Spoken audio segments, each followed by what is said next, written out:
Hey guys, doesn't it look beautiful out here?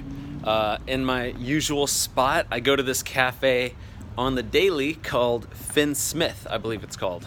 Finn Smith. So it's like a little Vietnamese coffee spot. Why am I drinking coffee at this hour? Well, I got some work to do and that'll give me a little boost, and it will also negatively impact the quality of my sleep.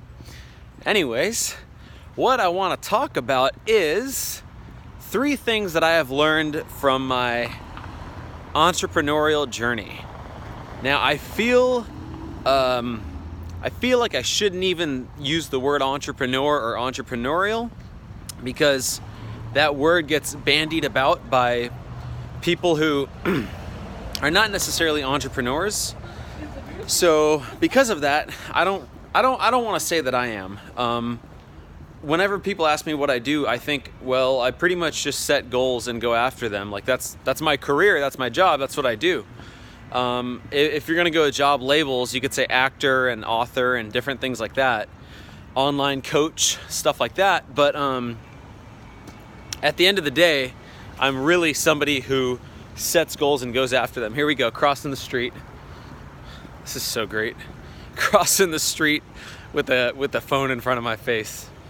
But who cares? So 3 things that I've learned from this entrepreneurial journey of mine that I've been on now since I was about 21. This all really started and took off when I was about 21. And I got out of my last internship. That's my songs. Sorry, somebody's blasting Bad Bunny. My attention goes all over the place.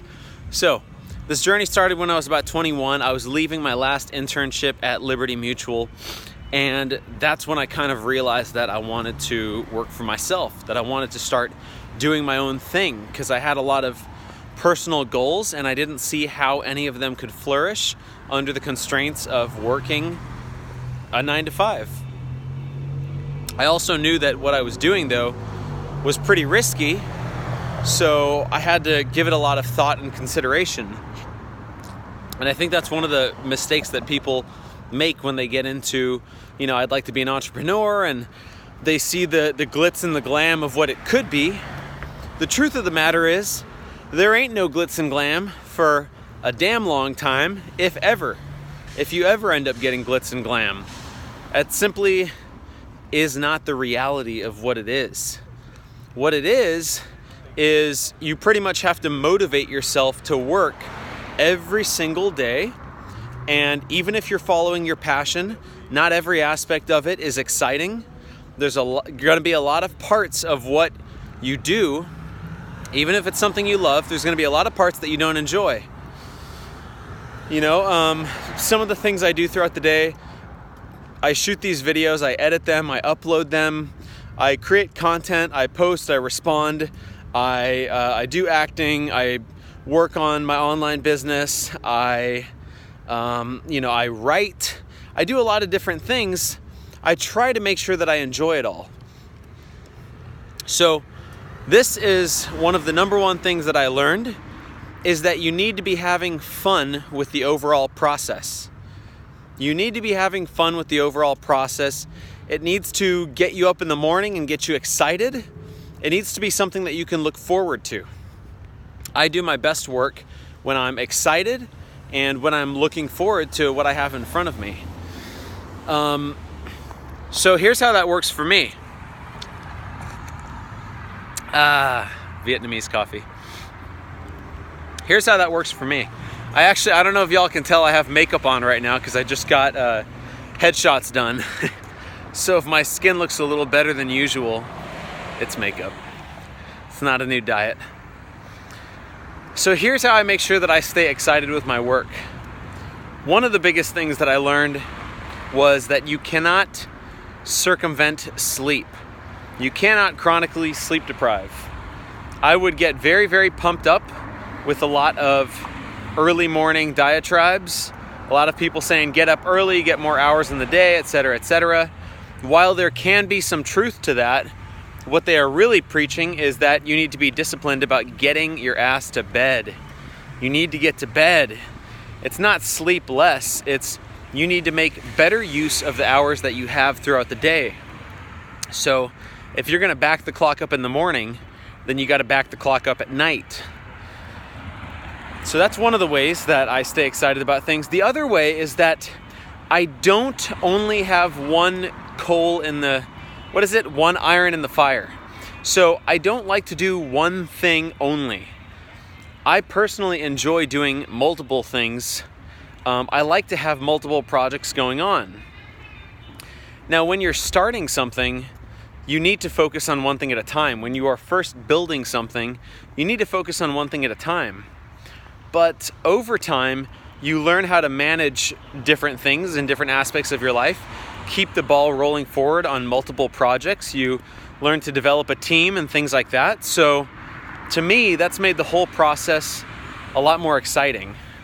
You know, the initial process of gritting it out and building it, whether it's a book or an online business or an acting career or whatever it happens to be, the initial process can be pretty tough and pretty gritty because it's kind of you doing everything on your own, with your own finances, with your own time.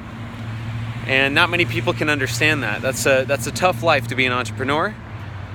But once you start to get some momentum, it gets very fun and you're able to handle more. And that's the part that I get really excited about. I can never get bored of anything because there's always more to do. You know, if I'm writing and I get bored of that, well, you get it done for the day and then you have something else to work on. So I really enjoy that. I enjoy the variety of that.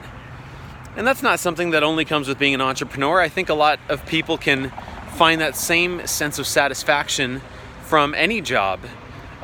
You know, you find a job that allows you to do different things and that allows you to fully utilize your talents. But I am aware that it's a blessing. It's definitely a blessing to be able to do something that you love. Now, again, guys, this is just stuff that I'm learning along my journey. I'm not proclaiming to be, you know, any sort of entrepreneurial guru or genius or here's how to make $1 million a year or anything like that.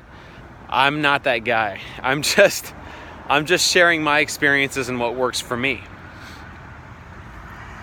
So, staying excited about your work. I realized that was really important.